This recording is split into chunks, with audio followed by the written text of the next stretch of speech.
욥기서 21장 17절에서 34절까지입니다. 지금 욥은 악인이 가는 길은 어떤 길이냐, 악인은 어떻게 될 거냐, 지금 그것을 계속해서 말하고 있습니다. 악인이라고 해서 이 세상에서 전부 다 심판받는 건 아니다. 지금 그걸 얘기하고 있는 거예요. 오늘 읽은 17절서부터 좀 보면, 모든 악한 자들의 등불이 꺼졌는가? 모든 악한 자들에게 다 재앙이 임했는가? 그들에게 하나님의 진노를 내려가지고 다 고통을 받는가? 그들이 바람에 나는 겨와 같이 그들이 다 날아간 적이 있는가?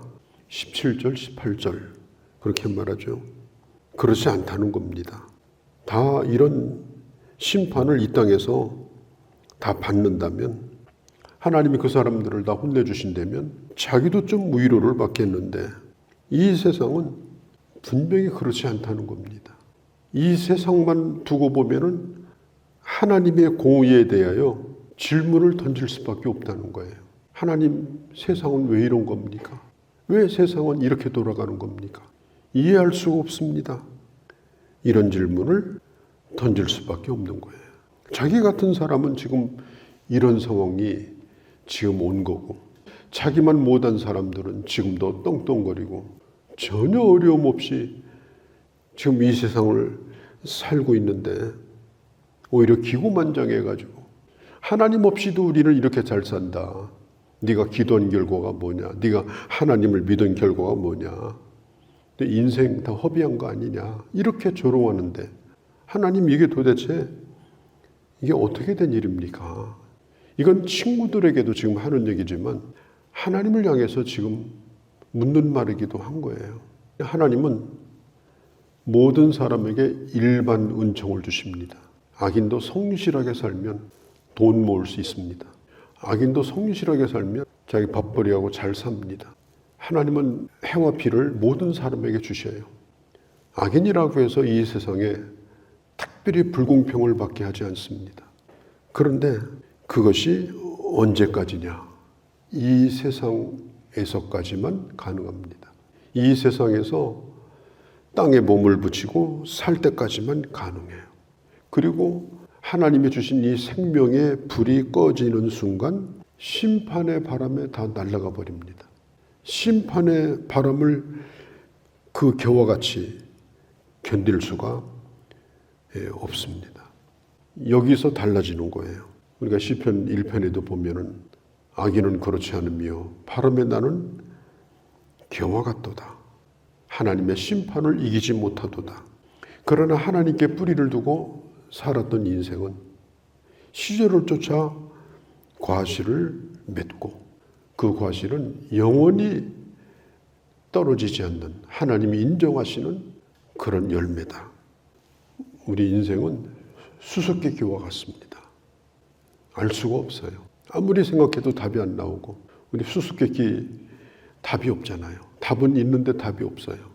이 말은 인생이 불확실하다 이런 뜻은 아니에요. 인간의 지혜로 다 해석할 수 없는 비밀이다 이런 뜻입니다. 인간의 지혜로 이게 해석이 안 돼요. 우리 개인도 마찬가지예요. 내 개인에게 일어난 일에 대해서 우리가 다 해답을 얻고 살 수가 없습니다. 우리가 아는 만큼만 아는 거예요. 우리가 하나님에 대해서도 마찬가지죠. 어제는 어떤 남자분에게 전화가 왔어요. 어떻게 전화했느냐 그랬더니 자기는 내 설교를 오래 들었대요. 그래서 언제부터 들었느냐 그랬더니 90년대 말부터 들었대요. 그래서 20년이 넘었대요. 저는 그런 전화 오면 거의 대부분 빨리 끊거든요. 끊을 수가 없더라고. 이게 뭘 물어보는가 하면 삼일체에 대해서 얘기를 해주세요. 꼭 설명을 부탁드립니다. 그래서 아마 한 30분 정도 제가 설명을 한 것 같습니다. 제가 결론을 이렇게 내렸습니다. 여기까지입니다. 다 설명할 수 없다고 해서 진리가 아닌 것이 아닙니다.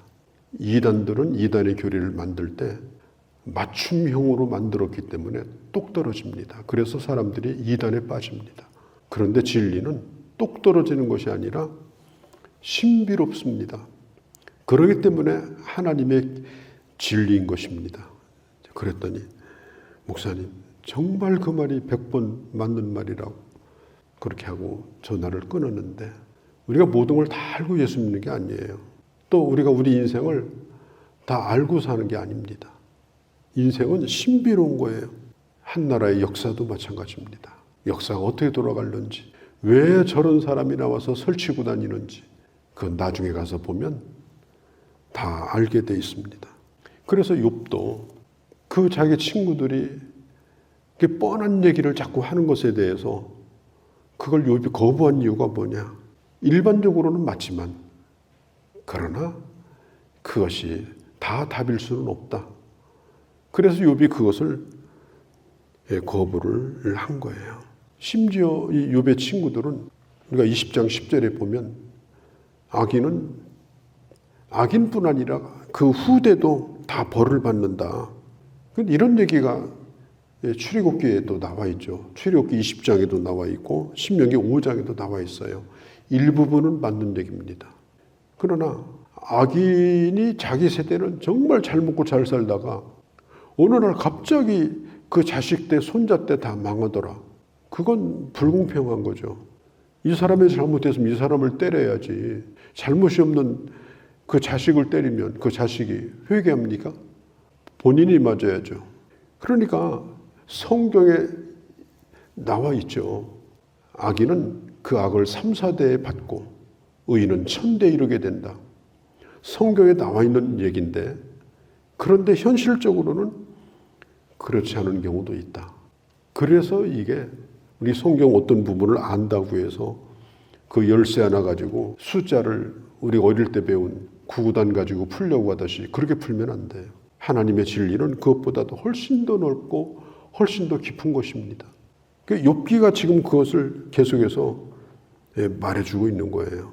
하나님은 공의로우십니다. 공의롭기 때문에 반드시 이 하나님의 심판은 있는 것입니다. 욥도 그래서 자기에게 당하는 일, 주변에서 일어나는 그런 일들을 보면서 불평스러운 얘기를 하는 거예요.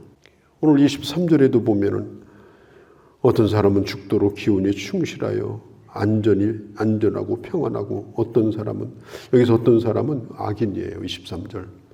그 다음에 여기서 어떤 사람은 누구냐? 25절에 의인이에요. 어떤 사람은 마음의 고통을 품고 죽음도 행복하지 못하고, 이런 부조리가 있다는 겁니다. 악인은 죽을 때까지 왕성하게 살다 죽고, 의인은 죽을 때까지도 고통스럽고. 그런데 하나님께서는 이 세상에 악인에게 주시는 심판이 있지만, 그러나 모든 악인이 이 세상에서 다 심판받는 건 아니다. 그럼 왜 그러느냐? 맛보기입니다. 경고를 주는 거예요. 우리 영화 2시간짜리 상영하기 전에 대개 한 2분, 3분짜리 예고편을 만들어서 미리 보여줍니다. 악인이 심판을 받는다. 반드시 심판은 있다. 이것을 악인들의 심판을 통해서 일부분을 보여줍니다.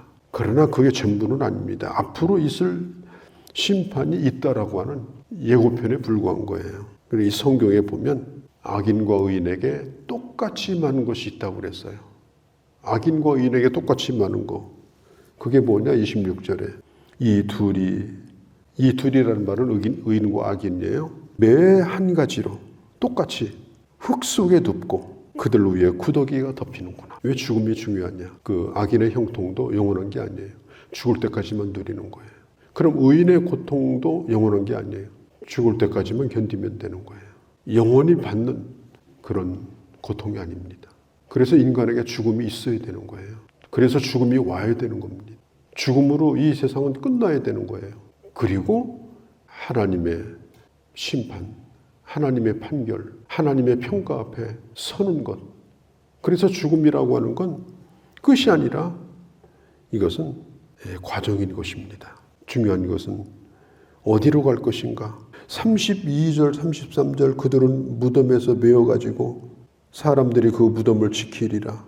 그런 골짜기에 흙덩이를 달게 여기리니 많은 사람들이 그들보다 다 앞서서 갔다. 너도 지금 줄지어 서 있다. 모든 사람은 다 죽음 앞에 지금 줄을 서서 가고 있다. 그러나 이것으로 끝난 것이 아니다. 반드시 하나님을 만나야 된다. 이게 지금 욥이 하는 얘기예요. 욥이 친구들하고 이 두 번째 논쟁을 여기까지 끝냅니다. 뭐라고 끝내는가 하면 34절에 그런데도 너희는 나를 헛되게 위로하려느냐.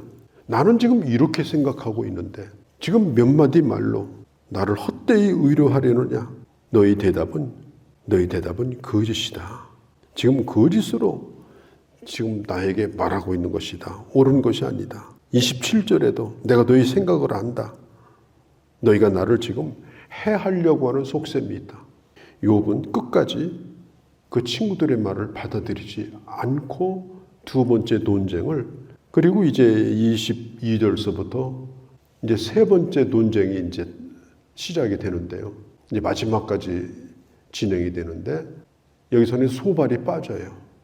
소발이 빠지고 엘리바스하고 빌닷 이 두 사람만 등장을 합니다.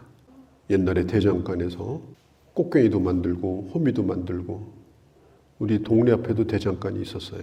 특별히 장날은 일찍 문 열어요. 어릴 때인데 보면은 수없이 두들기고 물에 담그고 또 두들기고 물에 담그고 그 할아버지가 그걸 하시는데 한참 구경하다 보면 낫도 나와요. 제가 10살, 11살 때 쓰던 조그만 낫도 거기서 만들었어요. 그러니까 뭐 작품 하나가 나오려면요 10번도 20번도 100번도 두들겨야 돼요. 두들기면 계속 거기서 찌꺼기가 떨어져 나오면서 깨끗해집니다. 그리고 물속에다 담그면 단단해집니다. 이걸 반복하면서 결국은 이게 작품이 만들어지는데 지금 욥이 그런 담금질을 지금 당하고 있는 거예요. 심지어 친구들로부터도 담금질을 당하는 거예요. 친구들이 와서 욥을 괴롭히는 것도 욥으로 하여금 생각할 수 있는 기회를 주는 겁니다. 그들이 욥에게 질문을 던지는 거예요. 그러니까 누군가가 나를 막 괴롭히면 그것도 하나님의 섭리예요. 왜냐? 나로 하여금 생각할 수 있는 기회를 주는 거예요. 내 생각을 키워주고 내 스스로가 답을 찾아갈 수 있도록 그렇게 만들어주는 역할을 환경도 사람도 또 사건도 우리에게 그렇게 주는 겁니다.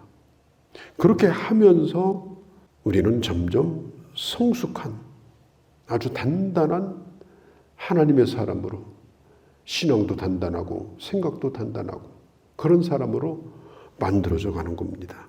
악인은 절대로 역사의 주인이 될 수가 없어요. 또 천국에 들어갈 수도 없어요. 이 세상에서 잠깐만 그럴 뿐입니다. 그래서 악인의 형통을 부러워하지 마세요. 저 사람 예수 안 믿는데 왜 저렇게 하는 건가? 그렇게 하도록 내버려 두세요. 그냥. 왜? 이 세상뿐인데 그거나마 누려야지 어떻게 합니까? 영원한 천국을 바라보고 하나님의 나라의 상급을 바라보는 우리가 그것까지 욕심이 나가지고 그걸 부러워하고 그런 것에 눈독 들이고 이렇게 산다면은 그들이 잘못된 것보다 우리가 더 잘못된 거예요. 우리 눈이 멀어버린 거예요. 우리 스스로가 하나님의 사람됨을 귀하게 여겨야 됩니다. 바울이 가이사랴 감옥에 있을 때 헤롯 왕, 또 총독, 그 다음에 고관대작들이 아주 거창한 옷을 입고 바울에게 찾아와가지고 신문을 합니다. 그리고 다 바울을 동정해요. 저 사람의 학문이 저를 미치게 했나? 왜 꼴이 저렇게 됐나? 그때 바울이 하는 얘기가 내 꼴이 어떻습니까? 내 꼴이 이런 건 문제가 안 됩니다. 당신이 내가 하나님의 사람 된 걸 담기를 원합니다. 신앙이라고 하는 것은 당당한 겁니다. 우리가 하나님을 사랑한다는 것도 당당한 겁니다. 우리의 어떤 환경이나 문제가 아니에요. 오늘 우리에게 던지는 가장 큰 질문은 이런 세상 가운데 나는 어떻게 하나님의 사람으로 살아가는가? 어떤 것이 진정한 성공인가? 이걸 우리에게 오늘도 묻고 있는 것입니다. 거룩하신 우리 아버지, 오늘 이 아침도 욥이 하나님 앞에 던졌던 질문과 또 친구들에게 했던 대답을 우리가 살펴보았습니다. 아버지, 우리가 이 세상의 전부가 아니고 또 내가 다 아는 것도 아니고 그리고 내가 겪는 이 모든 일은 하나님이 뜻하신 바 하나님의 계획 속에서 나를 나되게 하는 과정임을 알고 어떤 곳에 어떤 경우에 있다 할지라도 하나님의 사람의 모습을 잃지 않게 하시고 하나님의 사람으로 더욱더 만들어져가는 저희가 되도록 은혜 베풀어 주옵소서. 오늘 이 하루도 주께 의탁합니다. 우리 주 예수님의 이름으로 기도하옵나이다. 아멘.